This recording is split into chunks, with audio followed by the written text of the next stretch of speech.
fast, pace, very talented team, well coached, obviously led by Tyrese, Pascal. They got a bigs that can shoot. Got wings. They got Nemhard, who's really and then McConnell, who are pests defensively. So they're a talented team, man. And this is a series we're going to be, got to be ready to go from the jump. They're battle tested. They've been to the conference finals. I know some of their guys were hurt and whatnot, but it's a battle tested team. As you saw, in Game 4, especially being down 20, really withstanding that whole run and then coming back and winning. So we got to be prepared and got to be ready to go.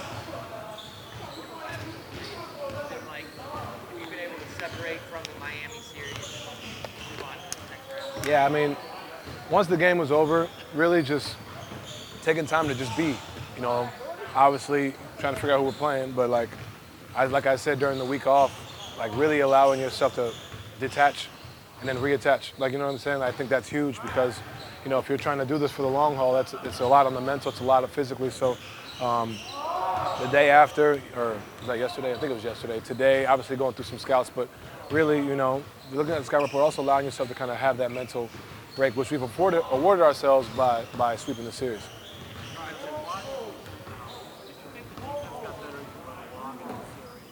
I think as you go through a series, you learn more and more about tendencies. You see them. Obviously, you can scout for them all you want, but after a while, you start to notice, okay, this is where they like the positioning, different things, and I think that was kind of our biggest thing. So naturally, over a series, and even if this series had went to 7, like you saw last year, the way you played in Game 1 was not the same way you played in Game 7, because at that point, you know everything they're running, you know where they want to go.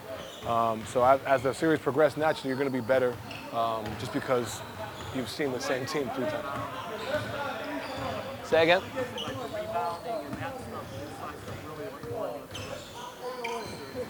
Yeah, I think, making it a point, especially how we, Game 2, and I said this after Game 2, I was kind of happy we won in that fashion, giving up that lead, kind of having that struggle, having to really gut it out, because when you get to Miami, Games 3 and 4, understanding that it's going to take that level of aggression every single possession, and we took care of business Game 3 and 4. You mentioned them being battle tested. There's a bunch of them that have more playoff experience than a lot of your guys. Like, you obviously have some, Tristan, Max, but beyond that, there's a lot in favor of Indiana. How do you make up for that gap? Continue to do what we do. I think at the end of the day, still got to roll the ball out. You know what I'm saying? And obviously, guys have been farther in the playoffs and whatnot, but just continue to capitalize, do what we same mentality we had in Miami. Take care of home court, take care of business on the road, rebound, extra possessions, get back in transition. You stick to what you do and do it better for 48 minutes, win the game.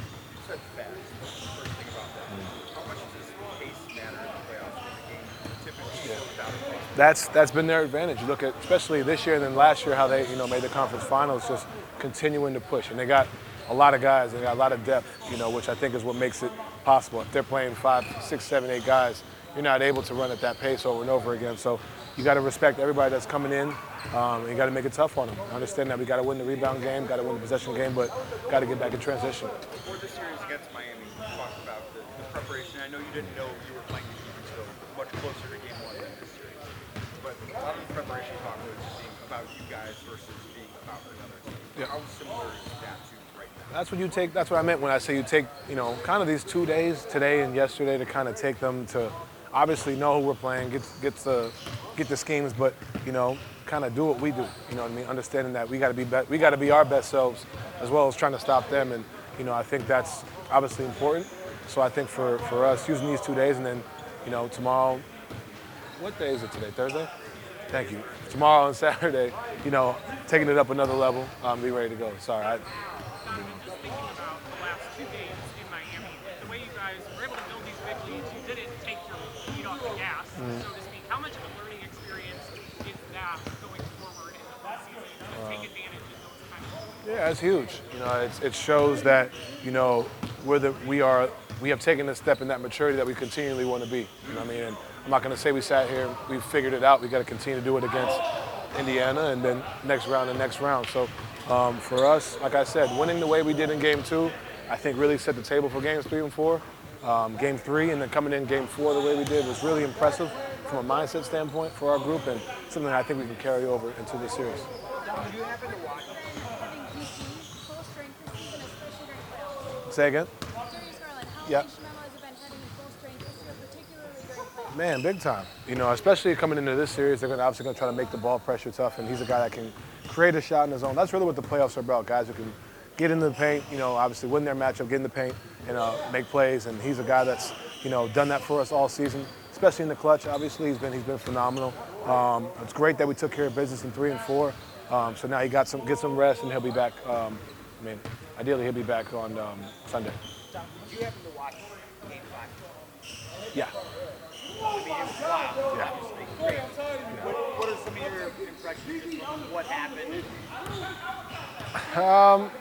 You got to give Indiana credit for capitalizing on mistakes. Just because Milwaukee made mistakes does not necessarily mean that it's going to automatically go Indiana's way. At the end of the day, they still got to score the ball and still got to run action. So I think Nembhard's walk-up 3, you got to hit that shot. Tyrese has to win his matchup getting into the paint.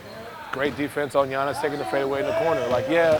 Obviously Gary Trent turned the ball over, but that's credit to the defense, and obviously it's whatever. So understanding that if we have a lead, if we're up, no lead is safe in the NBA, as we all say, and we got to be strong with the ball, we got to be strong mentally in order to beat these guys. That last series got pretty chippy, a lot of chatting between both of those teams. How do you guys prepare for what that may bring for you guys in the series? Just do what we do. Like I said, there's a respect on both sides of what both teams can do. So for us, take care of business, execute the game plan and go from there. A bunch of players voted Tyrese the most overrated player in the league. What are they missing in this league? I didn't vote, so I don't. You look, he's there. Look at them. They made the conference finals. He's a talented player. Since the All-Star break, he's been averaging 20 and 12. Before the break, I don't think anybody would have thought they'd be in this position. So you look at when he's back at full strength, look what he's the head of the snake. There's a lot of, like I said, a lot of respect for him and what he brings over there. And, at the end of the day, people want to say that, they want to say that. But, we don't look at it that way. We understand how important he is to that group, and he's a threat, and we got to make sure we try to find ways to neutralize one of the biggest threats on their team. Is it the funky jump shot? Is it because he's more of a true point guard and not like a 30-point-a-game guy? Why do you think people miss his impact? I have no idea. Donovan, you've been open. You've been open, been talking about your career, about wanting to make a deeper playoff run. You talked about round 2. How much is that driving you? Yeah. That's why I wake up every day. That's why I work so hard. This is not my first time in the second round. It's not my first time being the 1 seed. So understanding that these opportunities, I'm fortunate enough to have a second crack at it. So for me, and obviously for the group, it's not just myself, but, for the group, just continuing to, want to take that next step. That's why we play this game. We don't play to, have a 64-win season and be happy. We play to win a championship.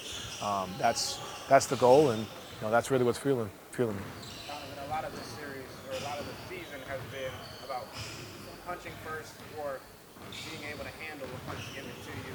I guess an Indiana team that is so fast, is so capable of doing what they do. How important is it for you guys to land that first punch and not be reactive? Yeah, it's crucial. Understanding that, when we do that, and either it goes both ways, and I've said this to guys in the huddle, up 20, down 20, up 10, down 10, just continue to have the same, calmness about yourself. Understand that, we want to hit first. We may not hit first. We may be down 10-0. How do you respond to that? We may be up 20-0. How do you respond to that? So understand, we want to come out and set the tone early, but also understand that regardless if we're up, down, whatever, we have to continue to still be here, even keel throughout, because they're a team that can run off points fast in a hurry, and understanding, you saw it in Game 5, no lead is safe. We got to continue what we build up what we did in Games 3 and 4, where we set the tone and play like that for 48 minutes. You mentioned being a number 1 seed before, and how that has impacted your mindset. What has been your vocal point, your message to this team as a number 1 seed, and how you want to be different from the number 1 seed you were? Desperate. I'm not to say my teams weren't desperate before. I think the biggest message I've been preaching is that level of desperation. I think Games 3 and 4, you saw that. Obviously, Games 1 and 2 were huge, but Games 3 and 4, you really saw us build off of what we did at home. We weren't doing that in years past. We only won one home road game since I've been here. Obviously, we're actually on the opposite end in Orlando. You know what I'm saying? So just a level of desperation, and it's not just what I've been preaching. I think guys feel it. I think Ev, DG, J.A., Ty, Dre, Max, we all, you know, there's a level of desperation amongst this group. And it's not every series is going to be a sweep. You know, understand that, you know, that we maybe get hit in the mouth, but continuing to, you know, use that as fuel and continue to, you know, work to be the best. You've been on a lot. You've been on a lot of good teams, obviously, but this is the number one and second time. Is there anything about this team that maybe made you feel that it's more realistic to do something playoffs? Evan Mobley is a huge, huge piece of that. I've been saying that all year. Obviously, man, like Ty, Jerome, DeAndre, our bench, Sam Merrill has been phenomenal. But I've been saying it all year, like for us to take that step, obviously we all got to do our part, but Evan Mobley stepping into being who he is a big reason why we believe we're going to continue to make this push. But I can say this to you, but we got to go out there and execute it. So, yeah.